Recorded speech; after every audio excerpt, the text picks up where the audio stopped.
बिस्मिल्लाहिर्रहमानिर्रहीम। शुरू अल्लाह के नाम से जो बड़ा मेहरबान नहायत रहम वाला है।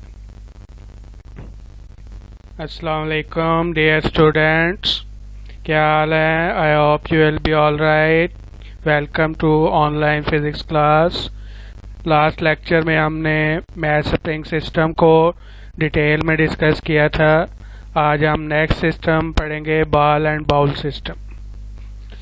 तो ये डायग्राम में आपको नज़र आ रहा है कि एक ये बाउल है और इसमें सेंटर में ये एक बॉल हमने प्लेस की हुई है। और जिस तरह मैथ स्प्रिंग सिस्टम में 3 पॉइंट्स हमने देखे थे, ओ, ए और बी, इसी तरह इसमें भी ये 3 पॉइंट मेंशन किए गए हैं, ओ, ए, बी। ओ पॉइंट जो है ये आपको पता है, पिछले लेक्चर में मैंने आपको बताया था। ओ पॉइंट जो है ये कौन सा पॉइंट होता है? मीन पोजीशन, या फिर इसे हम इक्विलिब्रियम पोजीशन भी कह सकते हैं। और ए और बी जो है ये एक्सट्रीम पोजीशंस हैं। तो let's start. Motion of a ball is an example of simple harmonic motion. Now let's consider a ball is placed at the centre of bowl. एक बॉल है जिसको हमने बाउल के सेंटर में रखा हुआ है। फिलहाल आपने जो सेंटर वाला पॉइंट है ओ उसको कंसीडर करना है।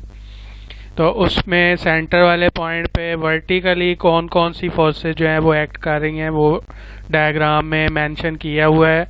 बॉल का जो वेट है वो डाउनवर्ड एक्ट कर रहा है और बाउल की सरफेस का जो रिएक्शन है, जो नॉर्मल फोर्स है, वो अपवर्ड डायरेक्शन में एक्ट कर रही है। दोनों फोर्सेज जो हैं वो एक दूसरे को कैंसिल आउट कर रही हैं, तो इसलिए नेट फोर्स जो है वो ज़ीरो होगी और there will be no motion in this case. यानी बॉल जो है वो फिलहाल क्या है? रेस्ट में है, इक्विलिब्रियम में है या मीन पोजीशन पे है। When the ball is at mean position, O, the force acting on the ball is 0, because at this position two vertical forces, that is weight of the ball acting downward equal to the normal force of the surface of the ball acting in the upward direction. Hence these forces cancel each other out and there is no motion. Is it clear? यानी central point पे ये दोनों forces जो हैं एक दूसरे को cancel कर, नेट फोर्स 0 है, इसलिए बॉल जो है वो रेस्ट पे है and this is mean position. हाँ जी, नेक्स्ट हमने देखना है कि जब हम बॉल को मीन पोजीशन से डिस्प्लेस करेंगे और इसको कहाँ ले जाएंगे? ए पॉइंट पे, एक्सट्रीम पोजीशन पे। और जब हम इसको रिलीज करेंगे तो ये वापस आएगी मीन पोजीशन की तरफ। और मीन पोजीशन की तरफ क्यों आएगी? कौन सी फोर्स इसको वापस मीन पोजीशन की तरफ लेकर आएगी? ये लास्ट लेक्चर में भी मैंने आपको बताया था कि वो फोर्स जो बॉडी को मीन पोजीशन की तरफ वापस लेके आती है उसे हम क्या कहते हैं? Restoring force. तो जब हम बॉल को रिलीज करेंगे तो इसके ऊपर रीस्टोरिंग फोर्स एक्ट करेगी और बॉल वापस मीन पोजीशन पे आएगी। When an external force is applied on the ball and bring the ball to a position A and then release it, the ball will start moving towards the mean position O, and this is due to the restoring force caused by the weight of the ball.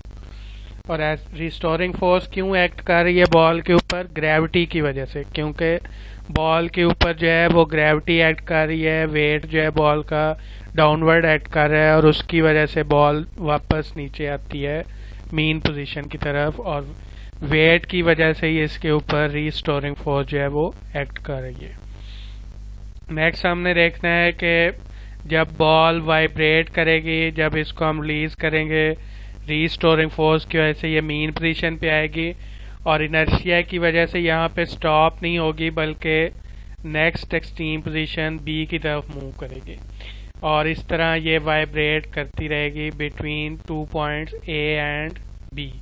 तो जब ये ए और B के दरमियान vibrate कर रही होगी तो इसकी वेलोसिटी पे क्या इफेक्ट होगा? वेलोसिटी किस तरह इंक्रीज हो रही होगी या डिक्रीज हो रही होगी। तो next we are going to see velocity of the ball between position A and B. When the ball is disturbed from O to A, it starts moving towards the mean position O due to the restoring force caused by its weight. यानी जब हम ball को release करेंगे तो wait की वजह से, gravity की वजह से इसके ऊपर रिस्टोरिंग फोर्स ऐड करेगी और ये वापस मीन पोजीशन की तरफ मूव करना शुरू कर देगी। At mean position O, the ball gets maximum velocity and due to inertia it moves towards the extreme position B. और जैसे ही बॉल मीन पोजीशन पर पहुंचने वाली होगी, when it is about to reach mean position, its velocity becomes maximum. लेकिन inertia की वजह से बॉल यहाँ पे रुकेगी नहीं, बल्कि अगली एक्सट्रीम पोजीशन पे जाएगी बी पे। और जब बी पे पहुंच जाएगी और तो वहां पर जो बॉल है वो थोड़ी देर के लिए स्टॉप हो जाती है, और जब बॉल स्टॉप हो जाएगी तो उसकी वेलोसिटी क्या हो जाएगी, जीरो हो जाएगी। तो एक्सट्रीम पोजीशन पर जो बॉल है वो फॉर अ व्हाइल रुक जाती है, स्टॉप हो जाती है थोड़ी देर के लिए। तो इसलिए एक्सट्रीम पोजीशन पर बॉल की जो वेलोसिटी है वो जीरो होगी। लेकिन जब बॉल जो है वो ओ से बी की तरफ जा रही होगी या ओ से ए से ओ की तरफ आ रही होगी, तो फिर वेलोसिटी जो है वो या डिक्रीज हो रही होगी या इंक्रीज हो रही होगी। While moving towards position B, the velocity of ball decreases due to restoring force which acts towards the mean position. When ball moves from point O to B, जब बॉल मीन पोजीशन से extreme position की तरफ जाएगी यानी O से B की तरफ, तो इसकी वेलोसिटी डिक्रीज होना शुरू हो जाएगी। और ऐसा क्यों हो रहा है, क्योंकि उसके ऊपर जो रीस्टोरिंग फोर्स है वो एक्ट कर रही है, ग्रेविटी एक्ट कर रही है, जिसकी वजह से जो बॉल की वेलोसिटी है वो डिक्रीज होना शुरू हो जाती है। और डिक्रीज होते होते जब बॉल मैक्सिमम हाइट पे पहुंचती है तो उसकी वेलोसिटी जो है वो जीरो हो जाती है। इसी तरह at position B the ball stops for a while, here the velocity of the ball become zero and then again ball moves towards the mean position O under the action of restoring force। और फिर उसके बाद थोड़ी देर ball B point पे रुक जाएगी position पे और फिर दोबारा मीन पोजीशन की तरफ मूव करना शुरू कर देगी। तो जब मीन पोजीशन की तरफ मूव करेगी तो फिर इसकी वेलोसिटी जो है वो इंक्रीज होना शुरू हो जाएगी। As ball move from extreme position to mean position, its velocity starts increasing। और जब मीन से एक्सट्रीम की तरफ जाएगी तो फिर डिक्रीज होना शुरू हो जाएगी। हाँ जी, नेक्स्ट हमने देखते हैं कि एक्सेलरेशन पे क्या इफेक्ट होता है। जब बॉल ए और बी के दरमियान वाइब्रेट करेगी तो एक्सेलरेशन पे क्या इफेक्ट होगा। The velocity of the ball increases while moving from point A to O, the acceleration of the ball is towards point O। तो क्योंकि ये बॉल एंड बॉल की जो मोशन है वो सिंपल हार्मोनिक मोशन है, तो इसमें जो बॉल का एक्सेलरेशन है वो डिस्प्लेसमेंट के डायरेक्टली प्रोपोर्शनल होगा और उसकी डायरेक्शन जो है वो मीन पोजीशन की तरफ होगी यानी पॉइंट O की तरफ। And the acceleration of the ball remains towards mean position when it moves from point O towards point B because now velocity of the ball decreases। और जब velocity decrease होगी तो ये आपको पता है velocity जब decrease होती है तो acceleration नेगेटिव होता है, तो उसकी डायरेक्शन जो है वो अपोजिट हो जाती है। तो इसी तरह बॉल एंड बॉल के केस में भी जब वेलोसिटी डिक्रीज होगी तो एक्सेलरेशन की डायरेक्शन मीन पोजीशन की तरफ होगी। It means acceleration of the ball always towards the mean position towards point O। Next हमने एनर्जी का देखना है कि एनर्जी किस तरह चेंज हो रही है between point A and B. पहले हम देखते हैं कि काइनेटिक एनर्जी का फार्मूला क्या होता है, हाफ mv²। ये 9th में हमने पढ़ा था। और यहाँ पर 1/2 और ये जो मैस है ये कांस्टेंट है, और अगर कांस्टेंट को हम रिमूव कर देंगे तो हमारे पास रिलेशन आ जाएगा kinetic energy proportional to v², यानी काइनेटिक एनर्जी जो है वो वेलोसिटी पे डिपेंड कर रही है। इसी तरह जो पोटेंशियल एनर्जी है उसका फार्मूला है mgh। तो यहाँ पे ग्रेविटेशनल एक्सेलरेशन जो है वो भी कांस्टेंट है, मैस भी कांस्टेंट है। तो कांस्टेंट को अगर रिमूव कर दें तो we can write it as potential energy is directly proportional to height of the ball.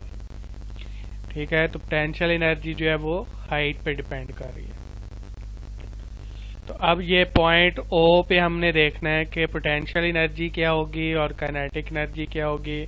इसी तरह एक्सट्रीम पोजीशन पे हम देखेंगे कि पोटेंशियल एनर्जी और काइनेटिक एनर्जी पे क्या इफेक्ट होगा।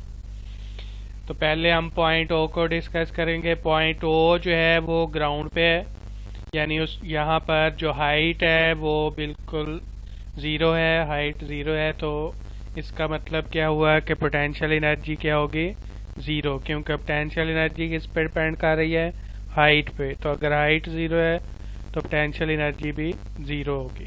लेकिन क्योंकि मीन पोजीशन पर जो बॉल की वेलोसिटी है वो मैक्सिमम होती है तो इसलिए काइनेटिक एनर्जी मैक्सिमम होगी, क्योंकि ये काइनेटिक एनर्जी जो है वो वेलोसिटी पे डिपेंड कर रही है।